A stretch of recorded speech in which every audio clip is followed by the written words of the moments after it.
BTR सरकारा बड'लेण्ड बिगियान सोलोंथाइ बिथांखि बेखेवदों।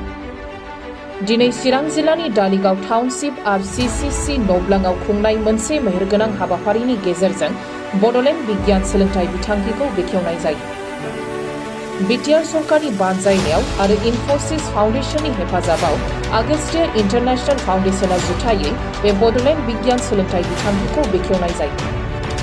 बे हाबाफारियाव बाहागो लाफैयो बिटिआरनि CEM प्रमद बर', गाहाय आलासि महरै आसाम सरकारनि बिगियान आरो आरोंदायारि मन्थ्रि केशव महन्तजों लोगोसे 37 नं सिबिबियामनि MLA जयन्त बसुमतारी आरो गोबां बिफाननि बिबानगिरि आरो फरायसाफोराबो बाहागो लायो।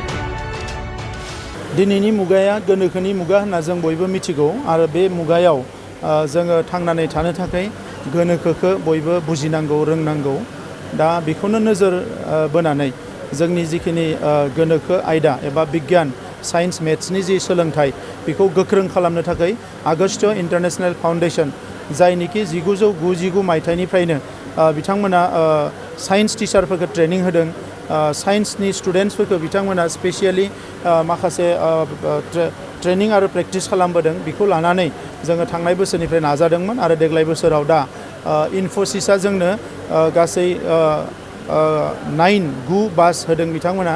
जि बासावनिखि साइन्स लेबरेटरि थागोन आरो बियो स्कुल थांनानै स्टुडेन्टफोरखौ साइन्सनि बायदिसिना प्रेक्टिकेल बायदिसिना मडेलफोरखौ साइन्सनि फोरोंहैगोन आरो बेजों लोगोसे गं 19 स्कुटि आरो मटर साइकेलबो बिथांमोना लाबोदों। बेवहायबो माखासे किट्स थागोन, बेखौ लानानै फरायसाफोरखौ फोरोंहैगोन आरो 40 जोंनि माखासे लाइमोनफ्रा कर्नाटकआव थांनानै जे बोरैहाय साइन्स सोलोंथाइखौ गोख्रों खालामनो हायो, गोनोखोनि सोलोंथाइखौ बिनि थाखाय ट्रेनिं लाहैगोन आरो बिथांमोना ट्रेनिं लाना फैनायनि उनावनो फरायसालि थांनानै जोंनि फरायसाफोरखौ गोनोखो आयदायाव गोख्रों जानो थाखाय माखासे बिथिङाव बिथांमोना फोरोंहैगोन।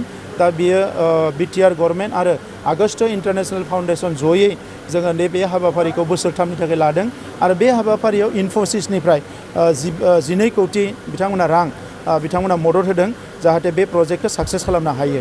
जों बिटिआर गभर्नमेन्टनिफ्राय सोलोंथाइखौ बयनिख्रुइ बांसिन गोसो होनानै जों खामानि मावगासिनो दङ आरो बे बिथिङाव साइन्सखौ जोङो इगनर खालामनो हाया।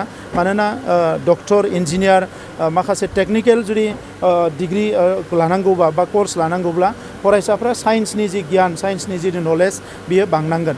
दा बेनिखायनो बेखौ नोजोर बोनानै जोङो नैबे प्रग्रामखौ दिनैनिफ्राय जागायबाय आरो बियो थाबैनो जोंनि फरायसालि थांगोन आरो 340 फरायसालियाव बियो गिबि जागायगोन। बिनि उनाव नेक्स्ट बोसोराव आरो बांबावगोन।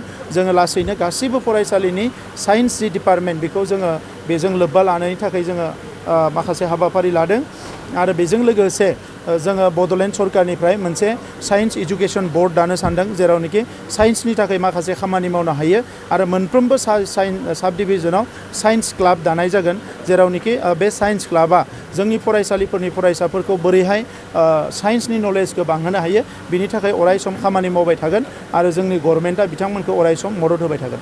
दिनैनि जिथुनाखि नैबे हाबाफारि बेखेवनायखौहाय मोगथां महराव जाफुंहोनो थाखाय जायफोरा दायथ' मोनबाय बिथांमोनखौ मा खावलायगोन सार? बिथांमोना खामानि मावनांगोन आरो बिथांमोनजों जों अरायसम नांथाबनानै थाबाय थागोन। जायफ्रा ट्रेनिं मोनगोन बिथांमोना बेखौ स्कुल थांनानै फोरोंगिरिफोरजों सावरायनानै फरायसाफोरजों साइन्सनि स्टुडेन्टफोरजों इन्टारेक्ट खालामहैगोन। बे परिबेसखौ बिथांमोना दानानै लानांगोन आरो बिथांमोननि थाखाय जों अरायसम जोङो मदद होनायनि प्रसेसा गभर्नमेन्ट साइडनिफ्राय अरायसम थाबाय थागोन। बड'लेण्ड मुलुगसोलोंसालियाव एसामिस आरो बर'नि आयदाखौ लानानै इंलिस साबजेक्टआव फरायनांगौ होननानै मोनसे थासारि सोलिगासिनो दा नोंथाङा मा मिथियो? बियो बारा गिदिर आयदा नङामोन, नाथाय बिखौ एसे गुवार खालामदों आरो मुलुगसोलोंसालिखौबो आं खावलायदों मानोना बिमा रावखौ मालाबाबो इगनर खालामनो नाङा आरो इंलिसखौ फोरोंनांगौ, इंलिसखौ रोंहोनांगौ। बिनि थाखाय स्पेसियेलि माखासे हाबाफारि बिथांमोना लानांगौ। नाथाय असमिया जाथों बर' जाथों जे बिमा रावनि जि सोलोंथाइ बेखौ बारा बेबायदि इगनर खालामनाङा जेरावनोखि जोंनि साननाय हनायफ्राव माखासे दुखु नाङो एबा मानसिफ्रा सेन्टिमेन्टेल जायो बेबायदि डिसिसनफोरखौ जाहाथे बिथांमोना लाया आरो इंलिसखौ बिथांमोना स्पेसियेलि नाथाय बिमा रावखौबो फोरोंबाय थानो थाखाय आरो बिनि थाखाय लिरनायनि बेबस्था फोरोंनाय फरायनाय लिरनाय बे बेबस्थाखौ लाखिबाय थानो थाखाय आं बिथांमोनखौ खावलायदों।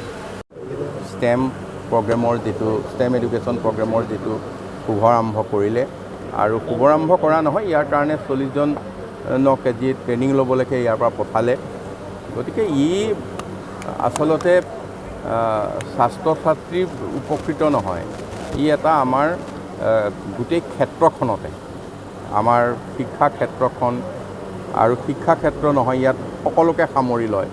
এইজন ছাত্ৰ ছাত্ৰীয়ে আগলৈ আমি যিকোনো এটা প্ৰজেক্ট কৰিবলৈ, যিকোনো এটা কাম কৰিবলৈ, যিকোনো এটা ধৰণৰ দায়িত্ব ল'বলৈ তেওঁৰ সামৰ্থ্যৱান হৈ উঠিব, এইটোৱে ডাঙৰ কথা। গতিকে ইয়াতে ছায়েন্স, টেকন'লজি, ইঞ্জিনিয়াৰিং, তাৰপিছতে মেথছ আটাইখিনিৰ সমন্বিত যিটো ব্যৱস্থা, এই ব্যৱস্থাতে আমাক যথেষ্ট উপকৃত কৰিব। ভৱিষ্যতৰ এজন ছাত্ৰ ছাত্ৰীক ভৱিষ্যত এজন খুব ভাল ধৰণে दायित्व लब परा नागरिक हिसाबै गढ़ी तुलिब।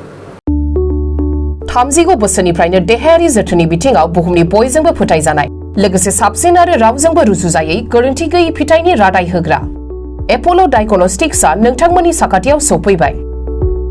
बे एपल' डायग्नोस्टिक्स सेन्टाराव थैजों सोमोन्दो थानाय गासिबो बेराम, कोविड-19 बेराम, खि, हासुदै आरो गुबुन गुबुन बेरामनि आनजाद खालामनाय जायो। नोंथांमोनहाबो आनजाद खालामफैजानो हागोन। थंआ जाबाय क'क्राझार टाउननि मालदां बाजारनि साखाथियाव थानाय रिलायन्स पेट्रल पाम्पनि उल्टाथिं। रोखायै मिथिनो थाखाय नोंथांमोनहा 6001517103 नाम्बाराव सुलु लानो हागोन। Apple' diagnostics centre Kokrajhar.